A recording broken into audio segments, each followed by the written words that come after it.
Last, Joey Savage is at it. Welcome back to Nerd Thug Radio. Woo.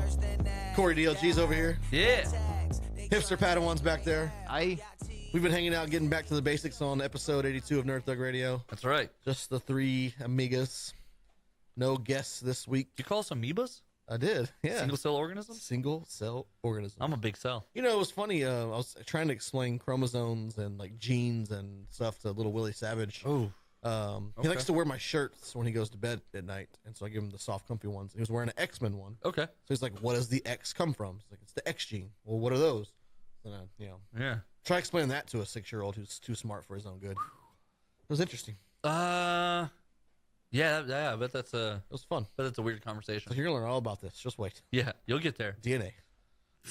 Yeah, you're gonna learn all about DNA. All about it. Yeah, you are. All about it. Oh man. All right, man. So what you got? You said you had a good article or something to shut this so- show down? So this was just announced, and kind of as soon as it happened, it was announced. Okay. Because they were afraid it was going to leak. That's how big of a deal this was. I like it. Is it Chris Jericho versus Kenny Omega? It's not. Okay. But I mean, you know, Big. if you're good, maybe we'll come back to that. This is Brian Michael Bendis leaving Marvel Comics. Right. His home for the last 17 years. Where's he going? DC Comics. Figured as much. Well, yeah. Where else would you go? So What's it's kind of an interesting scenario that created by him leaving. He writes right now like 6 or 7 books for Marvel Comics, Guardians of the Galaxy and a couple of the other ones. But the sales on those particular books have kind of gone down a little bit. And then also he's not turning stuff in on time as much anymore. He's getting lazy. He's getting, because Turning into Joey Savage. they started to kind of pull him back a little Right. bit. He's no longer part of the Marvel Creative Committee, which was helping the movie side. Right. That's gone. Right. So those people that were in that, they've all kind of left. Mark Millar was part of that. He's gone. Brian Michael Bendis was in that. Now he is gone. But that was a lot of money for them too. They were part of the being on that committee was big money. Kevin Feige's like, you know what? I'm doing it myself. Well, he now reports to Disney instead of to Marvel. Right. When he reported to Marvel, the creative committee was sort of this Still in effect. this cog that was relevant because these guys know the characters. Well, now Disney kind of just says, We know the characters. you do whatever you want to do. We own the characters. Right. We don't need to know them. We own them. Right. That's something else. That's interesting. So have they announced anything like what he's going to be writing? no, and the thing is, so this had to get announced right away because this is a big deal. Right, it is a big deal. This guy, I mean, you're talking about the guy who created Miles Morales. He did the entire Ultimate Spider-Man run. Very he did good the stuff. bulk of Ultimate X-Men. I mean, this guy has been Big writer. He's a And big you know, deal. The great thing about his writing, he's always had quality artists Yes. with him. And Yeah. so that's made it even better It has for someone like me. for someone who needs. He's also the guy who was behind like the whole Avengers era. House of M, Secret Wars 2 was House his last of big M. crossover, but House of M is my favorite X-Men storyline. right. So he was Favorite, hands down, solid X-Men the storyline. Illuminati, all of the Dark Avengers stuff. Second to ABX. Brian Michael Bendis did all of that. So you're talking about a guy who's a big deal.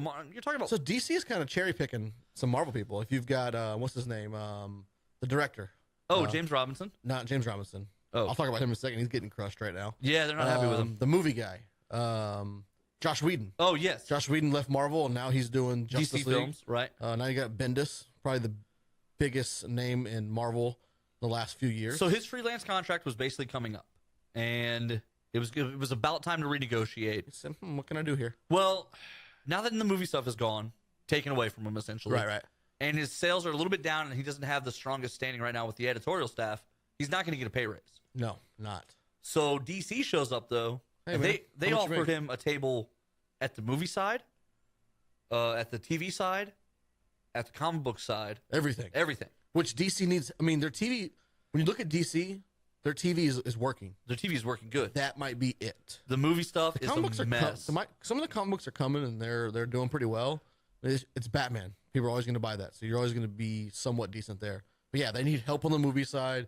They need help bringing other comic books, you Right. know, to big names. Well, and DC's struggling on some other stuff too. They had announced actually like early summer there was a big push coming out of this metal crossover they're in right now that there's going to be all these new titles. The Age of Heroes, is what Right, they're calling because it. they've rebooted themselves like 4 times in the last 5 years. And so there's a lot of characters who they haven't shown up yet. Right. And they're like, these guys are about to all show up. And they showed a bunch of previews, a bunch of cool art.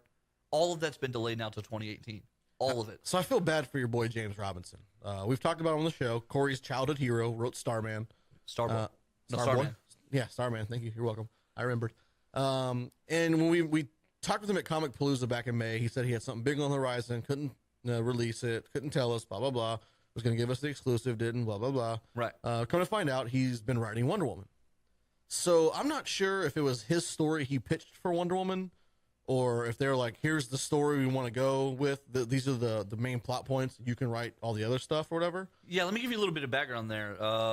Since 2015, someone's been hinting that there's a twin brother. Well, that's what I'm getting at. So there's a twin brother of Wonder Woman. Right. And it was just revealed recently that this twin brother is now evil and is going to be, a villain of Wonder Woman going on, which is something everyone saw coming, and they're just ticked off because it's like the same stuff they've been force feeding. Like I guess the fans wanted a different story except for the norm. Right. And now here he is stuck having to write this. And yeah, people he aren't definitely. happy. Yeah, I don't know if this is where he wanted to be, because remember him and Tony Harris. Yes. Were both excited about whatever's coming next, and I don't think Tony Harris is drawing Wonder Woman. He's not. So maybe there's something else. I think hopefully. Right. Just for the sake of your boy James Robinson, but yeah, man. Like I don't know, like the gist of how these comic stories work. Like I don't know if they just say you can pitch ideas, and they'll run with it or whatever. But this has been in the making since 2015. So now he's writing it, and it's a story that is laid out before him. Yeah, when he gets to fill in the blanks, right? And it's not been well received. And I don't know, the writer. Like I don't know that they said, "Hey, James, come do Wonder Woman's brother." I think they said, "James, what's your take on Wonder Woman?" Right. And also, you've got the brother going on. Well, I mean, but that's something in the back. He could have chosen other stuff. He could have done other things. But I'm sure he said, the brother thing's kind of cool. Right. What do we got there? Because he likes a lot of his stories and characters revolve around family. Yeah, so he's big on family stuff. And that might be why they brought him in. Who knows? But man, can't be happy with that. Yeah, no, he's getting killed for it. And honestly, like I want to support him because I was such a huge fan. Yes, you were. But it's been such a rough experience. Like it was kind of. Yeah. It's never fun meeting your heroes. Don't meet your heroes. No, it's kids. not. Don't meet your heroes. For instance, Jake the Snake Roberts was one of, not a hero, but like one of the guys wrestling that I really, really looked up to. You found out it's your dad. No, that'd be awesome. We met him briefly, but he didn't want to really give us an interview, talk to us. It's like, man, what a jerk. Like knowing what I know now on this side of it, if I ever was on that side of it, I'd probably talk to everybody I could. Everybody, especially at this point in their career. Right, like, okay, look, hey, man, I don't know what you're looking for. I can give you 5 minutes. Yeah. You got get 3 questions. Yeah. I'll give you 3 questions. I'll answer them for you. Yeah. Why not? Yeah. Takes up 5 minutes of your time, especially when you're at a table. You're already sitting at the table. And nobody's coming. Right, man. Nobody's coming. Nobody's coming to talk to you. And, like, these guys... Man, did you watch 30 for 30 on Ric Flair? You know what? I was eating dinner tonight at a new sports bar in the Woodlands, and they had it on in the background. Oh, man. And I didn't watch it when it came out Tuesday of last week because I was trying to get Stranger Things in. But all I've heard is great reviews. Is awesome. Amazing. It is awesome. Friends of mine know how big I am into wrestling, and they watched it, and they're like, dude, you have to watch this. Like, they didn't understand it. Like, a lot of this stuff I kind of know, but you still like to see other stuff. Honestly, I don't think even you are prepared for just... Remember when we interviewed Ted DiBiase and how honest, kind of in the middle? That's what was the rig. Like, he's he's super honest about his life. I kind of know about his life and the struggles he went through when his son died and like all that stuff. But he's opening up to stuff that like he's never really opened up before. So I'm sure it's stuff I don't know, but like I get where he's coming from. And some people didn't really get that about him. But yeah, I mean, great 30 for 30. Probably one of the best ones they've done in a while. Yeah. I'm going to watch it soon. I'll give you this. So basically, remember, Ric Flair, the entire 80s and 90s, every promo he cut, he told you how many ladies a day he sleeps with. Oh, yeah, I heard that story. So the guy says, how many ladies do you think you have been with? Yeah. He's like, honestly? And you can see the numbers crunching. Legitimately probably about 10,000. So other wrestling news real quick, because we only got a few minutes here before we start closing this thing up. Yeah. Probably one of the biggest stars on the planet of overall wrestling. Like when you talk to wrestlers and they say, who's the hottest guy on the market right now? Kenny Omega is what every wrestler's Top gonna 3, say. they're saying the last couple of years he's been just on fire. On Yes. fire. Wrestle Kingdom in New Japan Pro Wrestling is their WrestleMania basically. Right. And it was a secret that nobody saw coming. But like he is wrestling Chris Jericho, and they've been Twitter feeding back and forth. And they stopped because this is never going to happen. You're WWE, which he really isn't. Right. And so now they're wrestling, and they're calling it like the Battle of Canada.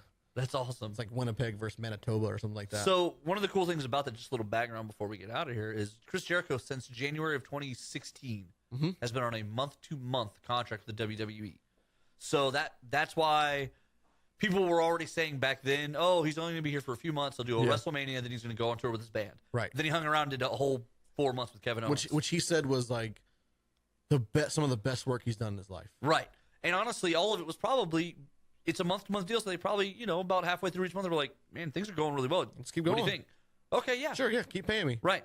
Pay So me. this, because it was month-to-month, this gave him the option at any time. To do what he wanted to do. Right. And so when this came up, you and I were talking behind the scenes about some other things he was trying to do. Yeah, when the opportunity came up and they were like, yeah, we'll totally book it. Then Boom, he doesn't done. need anyone else's permission. And Right. the WWE actually found out the same time everyone else did. Yeah. And then they actually said, well, congratulations, Chris. Good luck, buddy. Right. And they're not mad. No, because there's nothing they can really do about it. Well, yeah. But Plus, yeah. they'll probably be bringing him back very quickly At some afterwards. point, right? Yeah. So that's a huge thing that happened wrestling over the weekend. But with that, we have come to the conclusion of episode 82 of Nerd Thug Radio. That's right. As always, you can check us out at facebook.com/Nerd Thug Radio. The podcast will drop tomorrow. NerdThugRadio.com for all of the fun stuff that we do. I'm Joey Savage. Corey DLG. And I'm Cole Baldridge. Corey, Same Nerd Thug time, same Nerd Thug channel. follow Nerd Thug Radio.